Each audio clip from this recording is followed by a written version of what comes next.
Sa pagbalik namin sa bahay nila Louie, hindi pa rin siya nagsasalita. Tumatango lang siya sa mga tanong ko. Binigyan ko lang siya ng space. Siyempre, hindi basta-basta ang nangyari sa kanya.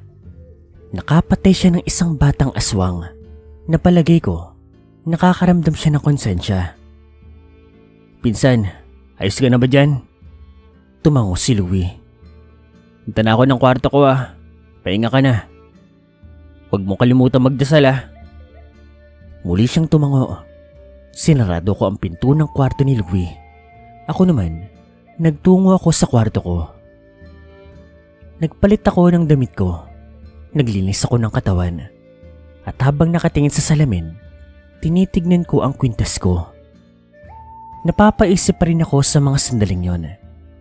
Papaano at bakit hindi ko naramdaman na yung 3 bata doon sa itaas ng bundok ay mga aswang?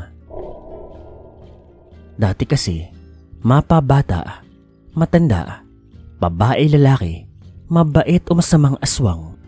Basta lumapit yan sa paligid ko, mararamdaman ko na yan.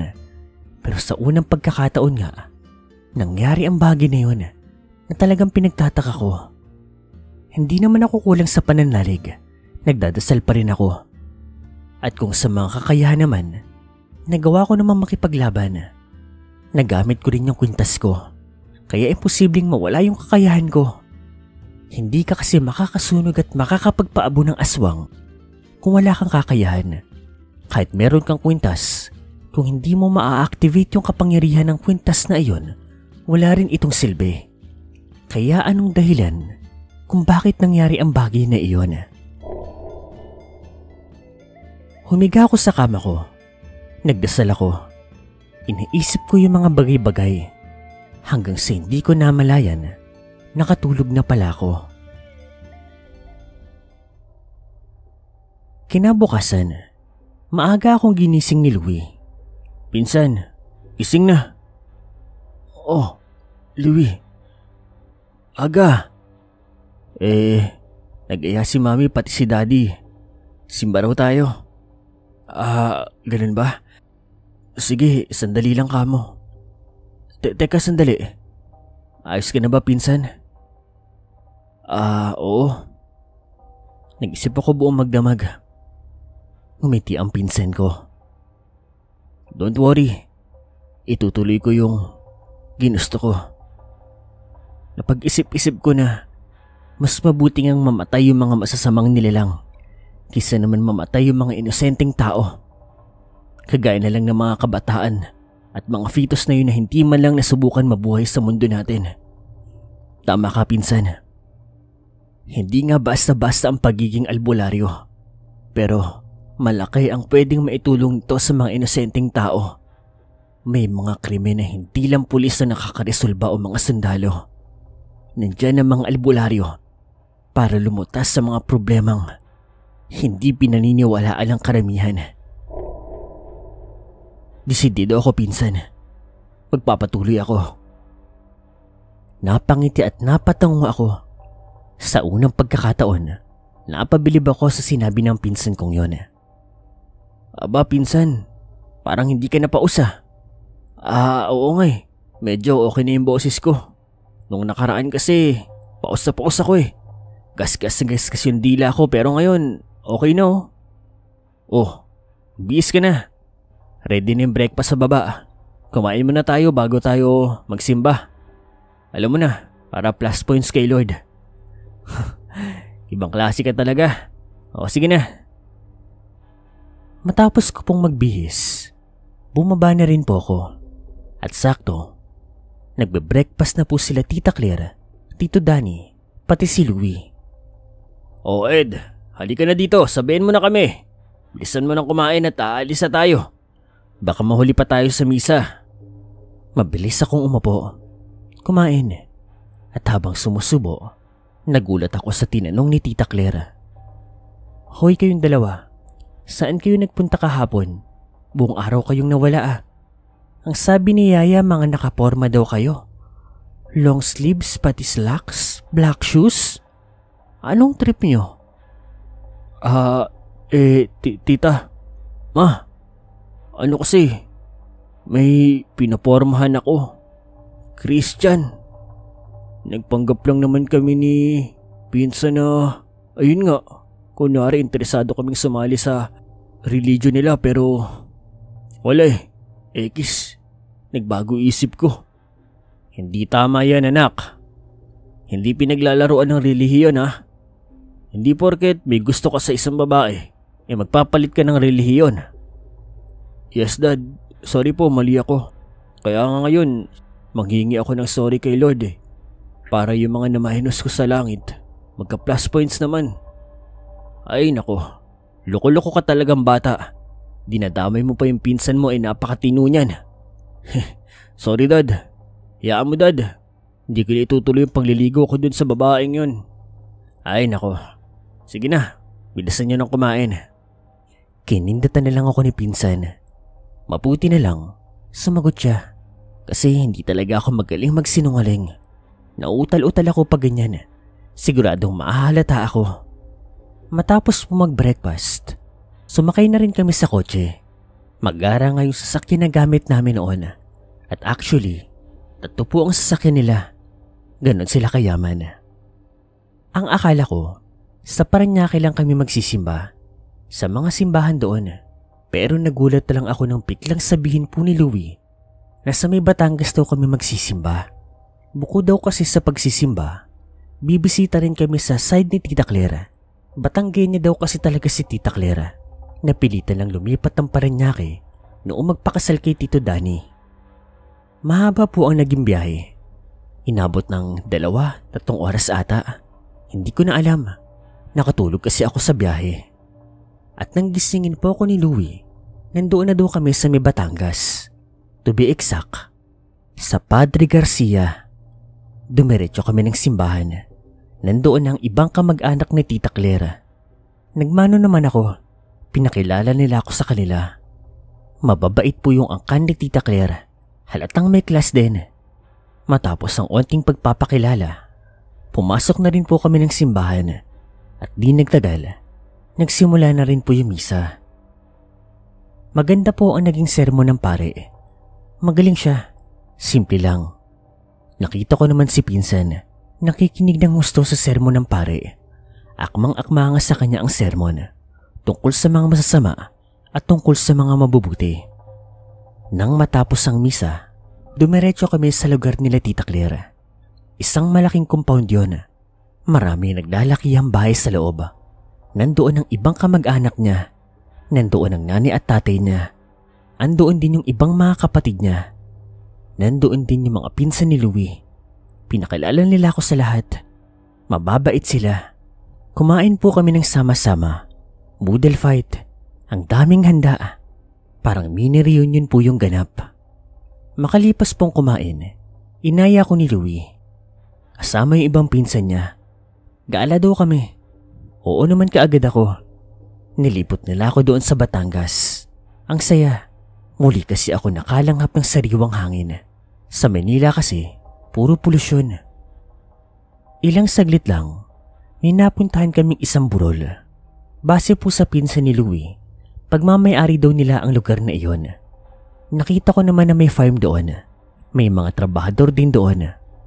Binati nga sila Louie pati mga pinsan niya. Habang naglalakad-lakad kami at nagpapahangin doon, nagulat na lang kami nang bigla pong may magsigawan. Parang may komosyon. May mga nagtilian ding babae. Kami naman po ni Louie, nagkatinginan. Kasama ng 2 niyang pinsan, tumakbo kami doon sa may komosyon. Yung komosyon, nanggagaling po yun sa may bahay.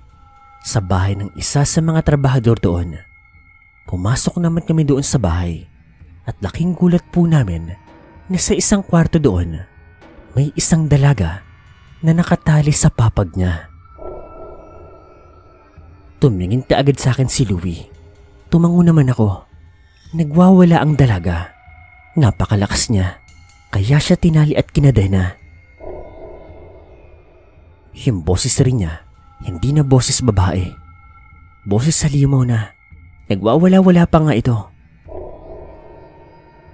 Inutusan ko si Louie. tipunin ang lahat ng mga tao. Nang nandoon na sa loob ng bahay lahat ng trabahador, ako naman ang nagsalita. Mga kuya, mga ate, hihingi po sana ako sa inyo ng pabor. Lahat na masasaksihan, maririnig, o mararanasan nyo ngayong araw na ito, parang awan nyo na po.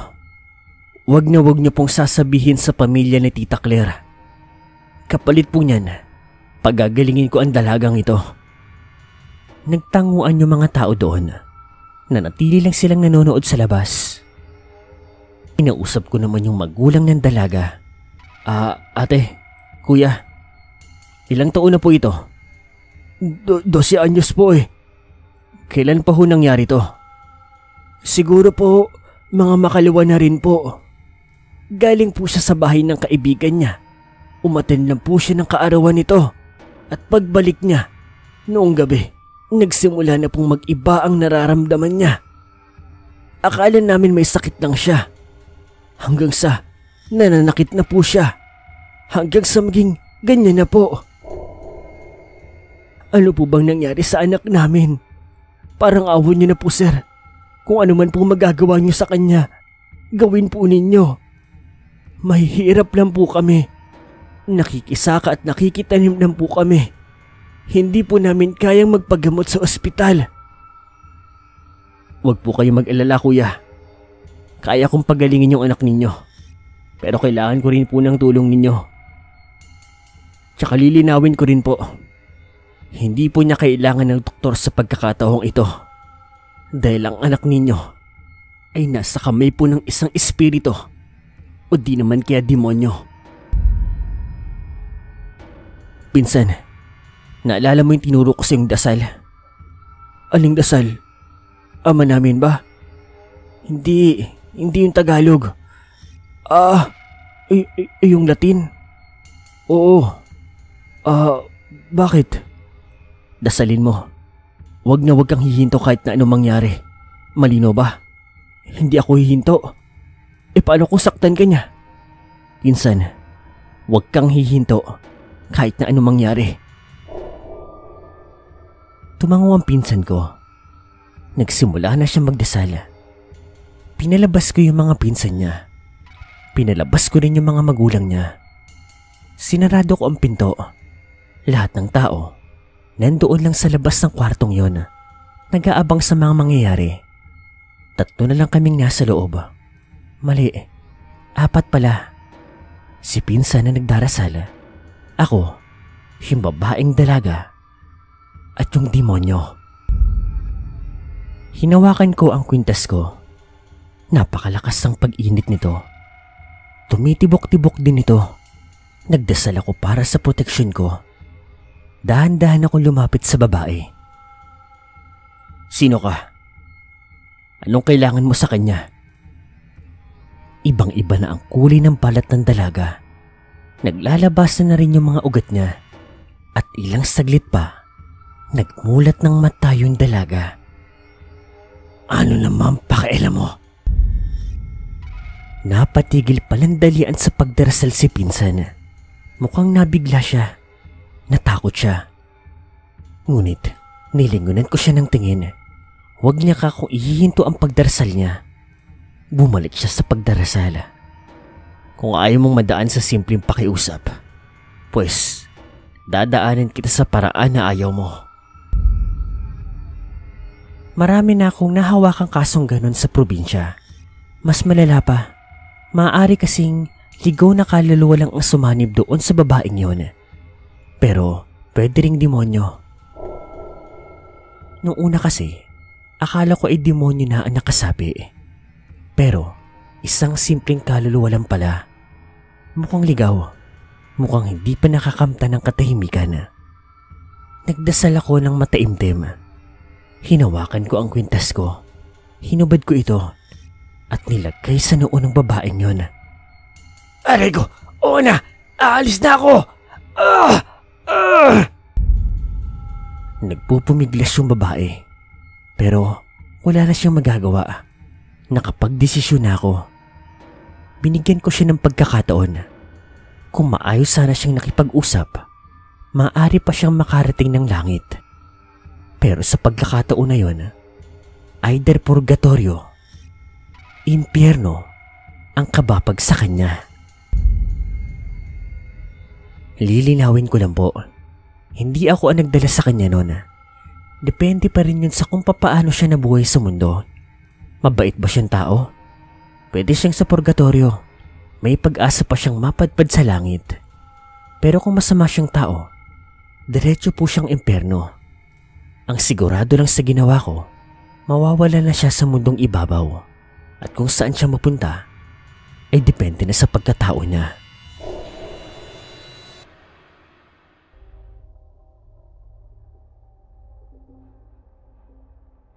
Makalipas ang ilang saglit, nawalan po ng mali ang babae. Pinapasok ko na ang mag-asawa. Pinatanggal ko na yung mga kadena at tali. At unti-unti, nagbago na po ang itsura ng babae. At makalipas po ang halos 1 oras, nagkamali na ito. At ang unang tanong niya, ano ro bang ulam nila? Natawa naman ako. Masaya ako. Masaya kami pareho ni Louie. Dahil nakatulong kami sa pamilyang yon. Muli akong nakiusap sa mga tao doon. Huwag na huwag ka akong sasabihin sa iba yung mga nasaksihan nila. Malugod naman silang umuos sa akin. Hindi ko naman sinayang yung pagkakataon. Tinanong ko sila, meron baka akong namatay doon sa lugar nila? Nagkakatinginan pa nga yung mga tao doon hanggang sa yung isa na po yung nagsalita. Base sa kanya, 1 buwan daw ang nakakalipas. May bangkay daw na tinapon doon sa lugar nila. Sinalvage daw yung bangkay na iyon. Base sa sulat na meron doon, isa raw yung holdapper, snatcher, pati rapist. Huwag daw tutularan. Nagkatingin na naman kami ni pinsan. Malamang sa malamang, yun na ang kaluluwa na sumapi sa babaeng yon. At alam niya na rin siguro kung saan yung punta niya. Bumalik na kami sa lugar nila Tita Claire. At habang nasa tricycle kami, todo turo naman ako kay pinsan sa mga kung anong pwede niyang gawin sa mga ganong pagkakataon. Nakikinig naman siya ng mabuti sa akin. Inaaral niya talaga. Meron pa nga siyang notebook. Nakakatuwa. Mukha nga atang desidido ang pinsan ko. Sa mga sandali naman na yon, napapahayin ako na lang ako. Parang wala pa atang 1 linggo ang bakasyon ko.